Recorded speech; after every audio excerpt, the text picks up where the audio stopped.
To be discussed by Stephanie Contapay and John Philip Panteriore from 12 Matatag. Lesson 6: Climate Change. Change is inevitable. The era of globalization certainly contributed in changing the landscape of the world and its inhabitants. So talaga namang change is bound to happen, ano?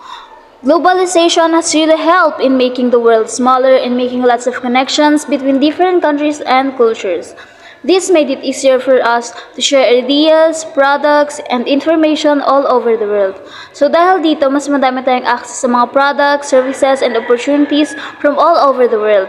Businesses have expanded beyond borders and made partnership with different countries. And aside from that, nakaka-impluwensya din ng globalization sa cultural exchange and social interactions in changing how we see and interact with the world. Amid this growth and advancement in technology, the environment seems to bear and suffer the consequences. So ayun nga, through advancement of technologies, talaga naman nag-suffer yung environment natin. Isang halimbawa ang pagmimina para sa mga materyales na ginagamit sa mga gadgets at iba't ibang tech device ay nagdudulot ng pagkasira sa kalikasan. Ang polusyon mula sa mga pabrika at sasakyan ay nagpapababa ng kalidad ng hangin at tubig na nagiging sanhi ng pagkasira sa kalusugan ng mga tao at hayop. Pero ano nga ba ang global warming? This is a phenomenon which refers to the rising of global average temperature on Earth's surface due to the thinning of the ozone layer in Earth's atmosphere. The ozone stays high up in the atmosphere where it is formed, and its huge quantity is enough to form shield for Earth against the sun's ultraviolet UV rays.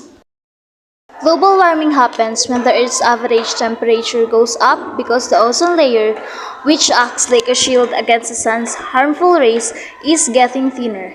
The ozone layer is like a protective blanket high up in the sky that stops too much of the sun's UV rays from reaching us.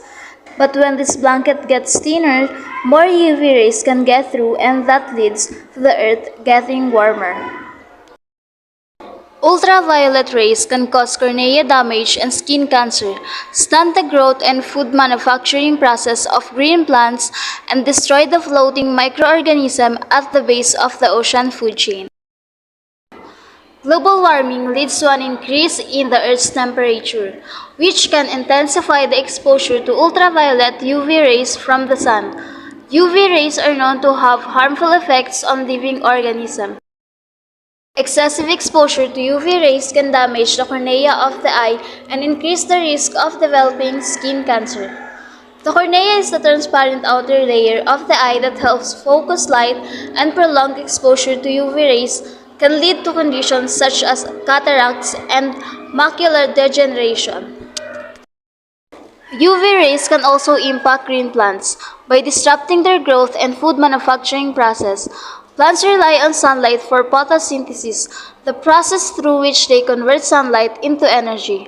With increased UV radiation due to global warming, plants may experience stress and reduce growth, impacting their ability to produce food and thrive. UV radiation can affect also microorganisms at the base of the ocean food chain. These floating microorganisms, such as phytoplankton, play a crucial role in marine ecosystem as they are primary producers that form the basis of the ocean food web. Increased UV exposure can harm these microorganisms, disrupting the delicate balance of the marine ecosystem and impacting the entire food chain.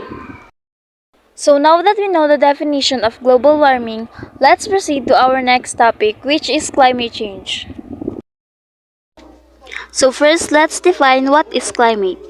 Climate refers to the usual weather patterns in a specific area over a long period of time. It includes factors like average temperatures, humidity levels, and precipitation, rain or snow that are typically for that location.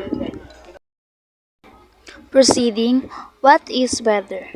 Weather, on the other hand, refers to the day-to-day changes in the atmosphere that we experience, like if it's hot or cold, rainy or dry, cloudy or clear, or if there are storms.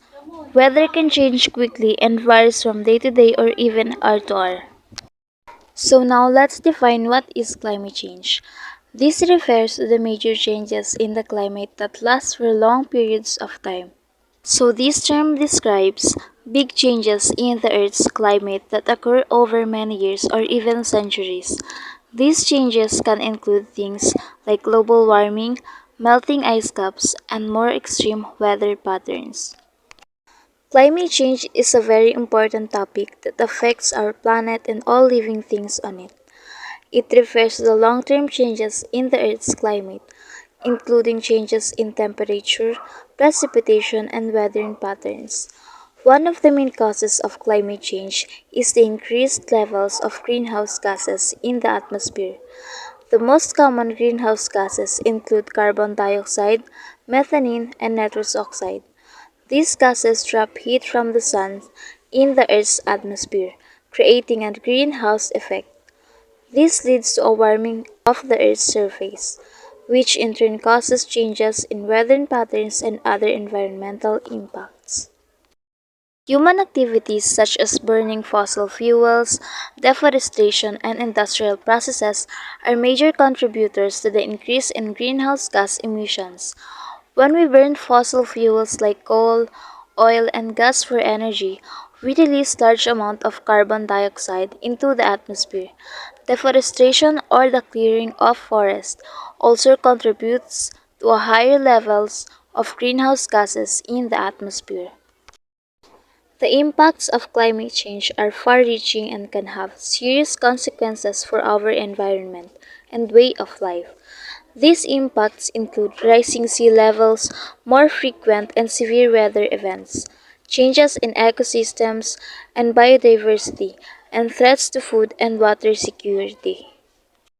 It is important for us to take action to address climate change and reduce our impact on the environment. This includes reducing our carbon footprint by using clean and renewable energy sources, conserving energy, supporting sustainable practices, and advocating for policies that promote environmental protection. By working together and making positive changes in our daily lives, we can help mitigate the effects of climate change and create a healthier and more sustainable future for ourselves and future generations. Remember, we all have a responsibility to take care of our planet and preserve it for the future. Thank you for completing our learning series.